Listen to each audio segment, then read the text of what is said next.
श्रद्धा मूर्ति देवियों, बुद्धिजीवियों, नगर निवासी सबों को मेरा वंदन अभिनंदन। ये कार्यक्रम एक पूजनीय माता जी के निधनोपरांत उनकी श्रद्धांजलि सभा में हम सभी एकत्र हैं। जैसा कि वैद्यनाथ साहब ने कहा है, इनके संबंध में मैं सुन रहा था, लगभग 100% सही बात है।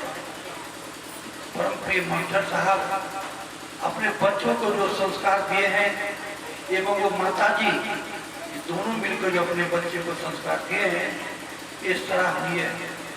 एक छोटी सी घटना में याद है, एक बार धर्मिकता में कोई कार्यक्रम था, वहीं पर मास्टर साहब की बड़ी लड़की, जिसका नाम गुलाब है, 4-5 संत हम लोग उनके यहाँ जाके ठहरे। गुलाब जी को 3 लड़कियां थी, लड़की शादी नहीं हुई थी, और तीनों लड़कियों में एक तरह से कंपटीशन की भावना थी। कोई एक गिलास पानी मांगे तो तीनों दौड़ के जाए। जो कोई कुछ मांगता था, तीनों बहनों में इतना कंपटीशन था कि हम देंगे तो हम देंगे, हम करेंगे हम करेंगे। और गुलाब जी का तो कहना ही क्या है, ये तो संतों की सेवा में, संतों की भक्ति में अपने नहर से जो संस्कार लेके गई है माता पिता से, इनकी भक्ति की परंपरा, भक्ति की पराकाष्ठा सराहनीय है। चल वो भी आई होगी, नहीं आने का प्रश्न ही नहीं है। इस तरह से मास्टर साहब अपने सभी बच्चों में जो संस्कार दिया है, पीछे इनके जो पुत्र हैं, इनके पुत्रों को इतना डिसिप्लिन है, इतना शिष्टाचार में रहते हैं कि हम लोग के सामने में खड़ा नहीं रहते। और कुछ खाने पीने बात तो दूर चली गई, इनके पुत्रों ने हम लोग के सामने जल्दी खड़ा नहीं होते हैं। किसी काम आए हैं तो है, लेकिन सामने खड़ा होते नहीं, क्योंकि इतना ही लोग शिष्टाचार में रहते हैं, इतना डिसिप्लिन का निर्वाहन करते हैं। एक देन जिसकी है मास्टर साहब की और उनके परिवार की।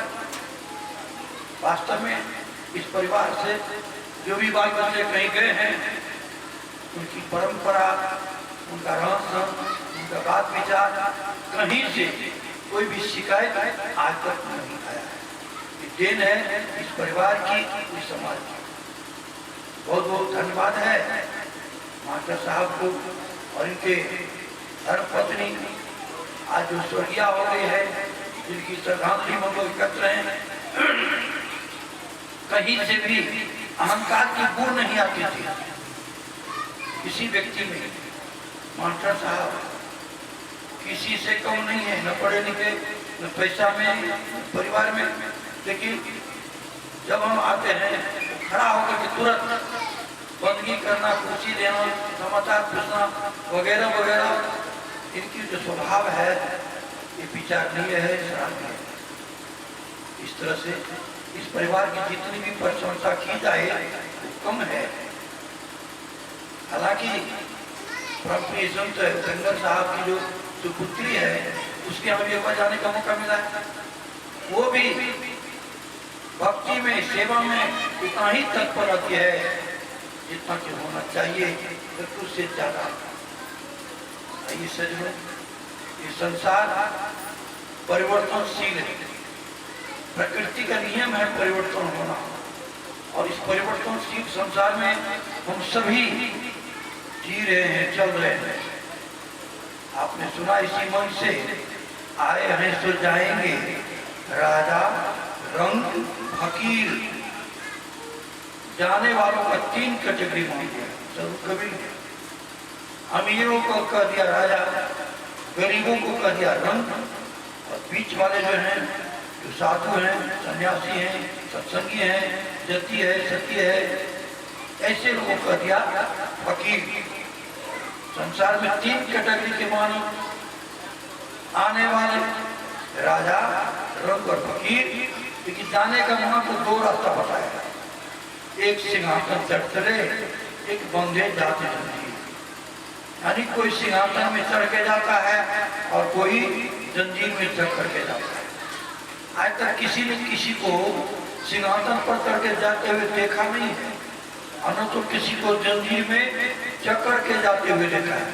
एक अनुमान है, एक अनुभव है, जिनके जाने के बाद हमारे समाज में लोग आने भरते हो, जिनकी कमी के विषय में कहा जाता हो कि इस छत्र की पूर्ति भविष्य में होने वाली नहीं है, निश्चय ऐसे व्यक्ति सिंहासन चढ़ के जाते हैं। सिंहासन हमारा आपका समाज का नजरिया है, समाज के नजरिया में जो उच्च है, जो पूज्य है, जो सराहनीय है, वही तो सिंहासन चढ़ के जाता है। और जंजीर भी करीब वही है, जो व्यक्ति समाज की नजरों में गिर गया है, जिसके पीछे लोग उसकी शिकायत करते थकते नहीं, ऐसे व्यक्ति जंजीर में जकड़ के जाते हैं। अर्थात कोई स्वर्ग जाता है, कोई नर्क जाता है। अच्छा कर्म करने वाला आदमी स्वर्ग जाता है और बुरा कर्म करने वाला नर्क जाता है। एक सदुत कबीर की बातों से पता चलता है। आइए थोड़ी चर्चाओं करूं। सदुत कबीर ने लिखा है बीजक में, जीवन यौवन राज मद अभी चल रहा न को, जो दिन जाए सत्संग में जीवन का फल सोय। जीवन यौवन और राजमद, जीवन में संपूर्ण मानव का जीवन सब दिन नहीं रहता है। यौवन में जवानी भी सब दिन नहीं रहती है, जवानी रहती नहीं और बुढ़ापा जाती नहीं। बुढ़ापा जब आई तो लेके जाएगा, छोड़ेगा। जवानी रहती नहीं, बुढ़ापा जाती नहीं, इसलिए कहा जीवन यौवन राजमद अभी चल रहा न कोई, जो दिन जाए सत्संग में जीवन का फल। आप हम जिस दिन सत्संग में जाते हैं, संतों की अमर कथा को सुनते हैं, ये समझ लीजिए कि संपूर्ण जीवन का सार वही दिन है जिस दिन हम सत्संग में जाते हैं और संतों की वाणी को सुनते हैं। यही तो फल है। आज मानव अपनी जवानी में इतना इखलाता है, इतना घमंड में चूर है, कहिएगा तो सुनेगा नहीं, बुझेगा नहीं, सीधे कर देता है। बाबाजी सब वही नहीं कहेगा, लेकिन बाद में जब उसे पश्चाताप होता है, जब ठेस लगती है, साधु के शरण में गिरता है। ये तो इसकी देन है। इसलिए हमें कभी भी अपने जीवन और जवानी पर अहंकार नहीं करना चाहिए। अहंकार आज तक किसी का नहीं रहा है, सब चले जाते हैं इस संसार से, रहने कोई नहीं आया है। सदु कबीर तो साधारण मानव को उदाहरण ही नहीं है, संपूर्ण बीजक में बड़े बड़े महापुरुषों की, बड़े बड़े दिग्गज राजा राजाओं की उदाहरण दिया है। एक पद आ गया, गए राम वो गए लक्ष्मणा, संग न गई सीता ऐसी धना, जात कौरव ही लागे नवारा, गए भोज जिन सादल धारा, गए पांडवो कुंता ऐसी रानी, गए सहदेव जिन बुद्धिमती ठानी, सर्व सोने की लंका बनाई, चलत बार कछु संगो में जाई, जाकी तुरिया अंतरिक्ष में छाई, सो हरिश्चंद्र देखल नहीं जाई, मूर्ख मनुष्य और समझोई, अपने मरे और ले रोई, ये नहीं जाने हम हूँ मरी जेबे, चकादस बढ़े और लेके खेबे, अपनी अपनी कर गए लागिन काहू के साथ, अपनी कर गए रावणा अपनी दशरथ नाथ। इस सब से सब कबीर ये सुनाना और दिखाना चाहते हैं कि राम भी चले गए, कृष्ण चले गए, बुद्ध महावीर चले गए, लक्ष्मण चले गए, सीता ऐसी पतिव्रता नारी वो भी चली गई, पांडव चले गए, कुंती चली गई, सहदेव चले गए, और कि लंका का गढ़ बनाने वाला रावण भी चला गया। हरिश्चंद्र पूरी उगता था, हम लोग बचपन में थे तो दादी कभी हरिचरण पूरी बोले पची बादल में लगता था क्या कोई कोठा अठारी सब दिखाई दे रहा है, अब तो नहीं देखते। जाके कुरिया अंतरिक्ष में जाई, यानी हरिश्चंद्रपुरी अंतरिक्ष में दिखाई पड़ता था, जो हरिश्चंद्र देखकर नहीं जाई। इस तरह से जितने सारे महापुरुष हैं सब एक ही संसार में त्याग कर धरती को त्याग कर चले गए। यहाँ रहने के लिए कोई आया नहीं। माता जी चले गई, कोई दुख की बात नहीं, खुशी का माहौल है। कैसे ऐसे तो दुख होना चाहिए कि एक परिवार से आज माता जी चलेगी, लेकिन मेरे समझ से जाना तो सब है निश्चित। लेकिन माता जी इस परिवार को जितना सदाकर, जितना बनाकर और अपना प्यार, अपना दुलार, अपना सम्मान, अपना स्नेह दे के गई है, तो भूलने की बात नहीं है। बेटियां बहुत हैं, लेकिन किसी बेटी को माँ से या पिता से शायद कोई शिकायत नहीं है, कोई शिकायत नहीं है। इसलिए इस माता जी को हम सत नमन करते हैं, अपने ओर से संत मंडली की ओर से सदा सुमन समर्पित करते हैं।